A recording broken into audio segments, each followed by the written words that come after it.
വിശദമായ വാർത്തകളിലേക്ക്. പിണറായി മന്ത്രിസഭയുടെ സിൽവർ ലൈൻ പദ്ധതി റദ്ദാക്കി വി ഡി സതീശൻ സർക്കാർ. ഭൂമി ഏറ്റെടുക്കുന്നതിനുള്ള വിജ്ഞാപനം ഡീനോട്ടിഫൈ ചെയ്യും. മഞ്ഞക്കുറ്റികൾ നീക്കാൻ റവന്യൂ വകുപ്പിന് നിർദ്ദേശം നൽകും. കേരള സമരവുമായി ബന്ധപ്പെട്ട കേസുകൾ പിൻവലിക്കാൻ ശുപാർശ ചെയ്യുമെന്നും മന്ത്രിസഭാ യോഗത്തിന് ശേഷം മുഖ്യമന്ത്രി വി ഡി സതീശൻ വ്യക്തമാക്കി. തിരുവനന്തപുരം കാസർഗോഡ് സിൽവർ ലൈൻ പദ്ധതി റദ്ദ് ചെയ്ത് ഉത്തരവ് പുറപ്പെടുവിക്കാനുള്ള തീരുമാനമെടുത്തു.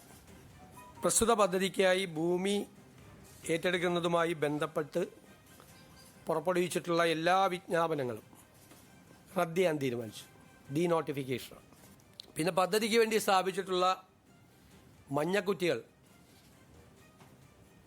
അത് നീക്കം ചെയ്യുന്നതിന് റവന്യൂ വകുപ്പിന് നിർദ്ദേശം നൽകിയിട്ടുണ്ട്. നീക്കം ചെയ്യാം, മഞ്ഞക്കുറ്റികളെല്ലാം മാറ്റാം. മന്ത്രിമാരുടെ വകുപ്പ് പട്ടികയിലെ തർക്കം മാധ്യമ സൃഷ്ടിയെന്നും മുഖ്യമന്ത്രി പ്രതികരിച്ചു. മുതിർന്ന IAS ഉദ്യോഗസ്ഥർക്കെതിരായ എടുത്ത നടപടികൾ പുനഃപരിശോധിക്കും. ഓരോരോ കേസുകളായി പരിശോധിച്ച് നടപടി ഉണ്ടാകുമെന്ന് മുഖ്യമന്ത്രി പറഞ്ഞു. കൊല്ലത്ത് ചികിത്സാ പിഴവ് മൂലം മരിച്ച വേണുവിന്റെ കുടുംബത്തിന് 5 ലക്ഷം രൂപ ധനസഹായം നൽകാനും മന്ത്രിസഭാ യോഗത്തിൽ തീരുമാനമായി. VS അനു ചേരുകയാണ് കൂടുതൽ വിവരങ്ങളുമായി.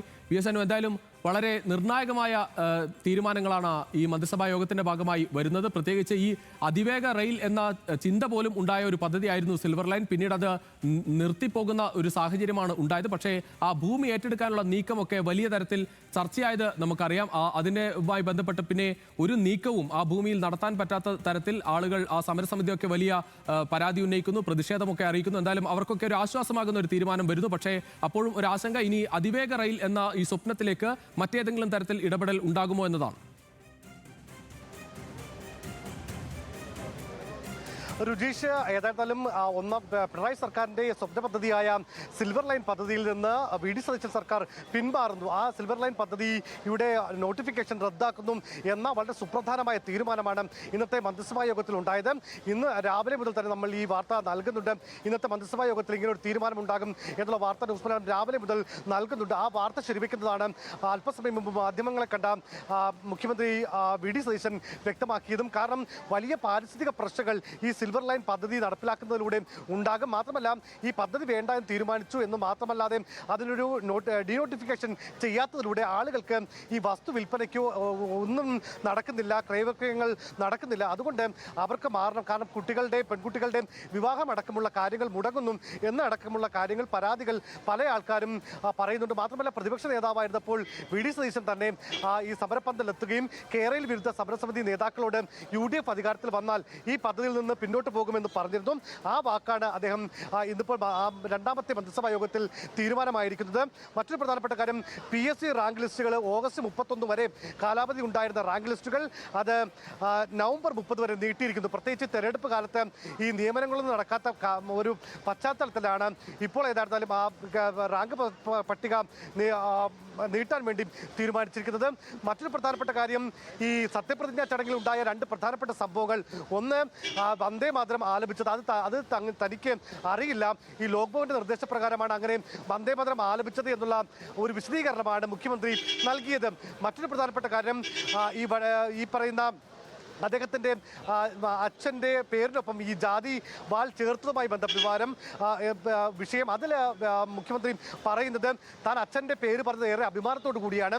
അച്ഛനെയും അമ്മയും ഈ ഘട്ടത്തിൽ ഓർക്കേണ്ടതാണ്. അമ്മയുടെ പേര് പറയാത്തതിനുള്ള വിഷമമാണ് തനിക്കുള്ളത് എന്നുള്ളൊരു വിശദീകരണമാണ് മുഖ്യമന്ത്രി ഈ കാര്യത്തിൽ നൽകിയത്. ഏതായാലും മറ്റു ചില നടപടിക്രമങ്ങൾ കൂടി അദ്ദേഹം വ്യക്തമാക്കുന്നുണ്ട്. പ്രത്യേകിച്ച് ഈ 1-2 IAS ഉദ്യോഗസ്ഥർക്കെതിരായിട്ടുള്ള നടപടികൾ അത് പരിശോധിക്കും. പ്രത്യേകിച്ച് അതിപ്പോൾ ഏതെങ്കിലും തരത്തിൽ മന്ത്രിസഭാ യോഗത്തിൽ ചർച്ച ചെയ്യേണ്ട കാര്യമല്ല, അല്ലാതെ തന്നെ പരിശോധിക്കും എന്നുള്ള കാര്യമാണ്. PMC തുടരുമോ എന്നുള്ള പ്രധാനപ്പെട്ട ചോദ്യത്തിന് അത് പരിശോധിക്കും, ഒപ്പിട്ട് കഴിഞ്ഞ പദ്ധതിയാണ് എന്ന ഒരു കാര്യമാണ്, വിശദീകരണമാണ് അദ്ദേഹം നൽകിയത്. ഏതായാലും വിദ്യാഭ്യാസ വകുപ്പിനോട് അത് സംബന്ധിച്ച കാര്യങ്ങൾ ചോദിച്ചിട്ടുണ്ട് എന്നുള്ള കാര്യവും വ്യക്തമാക്കുന്നു. അങ്ങനെ ഈ മന്ത്രിസഭാ യോഗ തീരുമാനങ്ങൾ സാധാരണ മുഖ്യമന്ത്രി ആയിരുന്ന പിണറായി വിജയൻ എല്ലാ ക്യാബിനറ്റ് കഴിഞ്ഞ ശേഷം മാധ്യമങ്ങളെ കാണാറില്ല. പക്ഷേ ഇപ്പോൾ ഏതായിരുന്നാലും തുടർച്ചയായ 2 ക്യാബിനറ്റുകൾക്ക് ശേഷവും മുഖ്യമന്ത്രി വി ഡി സതീശൻ മാധ്യമങ്ങളെ. അതോടൊപ്പം അടുത്ത ഒരു 100 ദിവസം, ജൂൺ 1 മുതലുള്ള 100 ദിവസം വളരെ കാര്യമായി തന്നെ വളരെ പെട്ടെന്ന് തീർക്കാനുള്ള പദ്ധതികളൊക്കെ തീർക്കുന്ന തരത്തിലേക്കുള്ള കാര്യങ്ങൾ പോകേണ്ടതുണ്ട് എന്ന് പ്രഖ്യാപിക്കുക കൂടിയാണ്. വളരെ വേഗത്തിൽ അത്തരം നീക്കങ്ങൾ ഉണ്ടാകുമെന്ന് കൂടി മുഖ്യമന്ത്രി പറയുകയാണ്. തീർച്ചയായും ഈ 100 ദിവസം കൊണ്ട് മാനിഫെസ്റ്റോയിൽ പറഞ്ഞിരിക്കുന്ന കാര്യങ്ങൾ അത് വളരെ വേഗത്തിൽ തീർപ്പാക്കുന്ന അല്ലെങ്കിൽ നടപ്പിലാക്കുന്നതിന് വേണ്ടിയിട്ടുള്ള നിർദ്ദേശങ്ങൾ വകുപ്പ് തിരിച്ച് നൽകിയിട്ടുണ്ട് എന്നുള്ള കാര്യമാണ് അദ്ദേഹം പറയുന്നത്.